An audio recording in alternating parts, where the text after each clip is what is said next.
Hey, space fans! We've got some urgent news from the commercial space industry.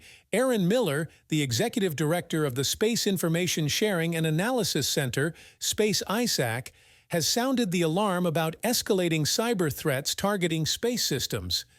Let's dive into the details. Every week, over 100 attacks are recorded against critical infrastructure related to space systems. These aren't just random hacks. Many are well-orchestrated cyber attacks by nation-states, making it incredibly challenging for space companies to defend themselves.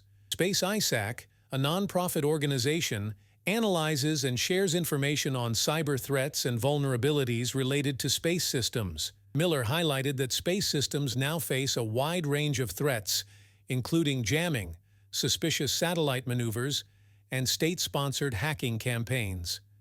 These threats are especially serious because space systems are closely connected with critical terrestrial infrastructure like national security, energy, food supply chains, aviation, and automotive industries. Companies pay between $2,500 and $50,000 a year to be members of Space ISAC, which operates a watch center in Colorado Springs. This center monitors and analyzes data, alerting members about cyber threats, supply chain intrusions, space weather events, and other risks based on intelligence from industry and government sources. To enhance their defense capabilities, ISAC urges companies to share information across the industry.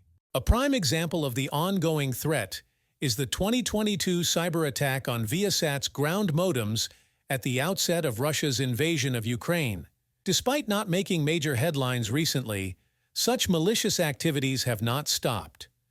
Miller emphasized the importance of collective defense, stating, "An attack against one is an attack against all." Miller also noted the growing interest from the U.S. government in collaborating with the space industry on cyber defense. Over the last week, she has had daily meetings with various U.S. government agencies to figure out how to work more closely with the space industry and the global space community.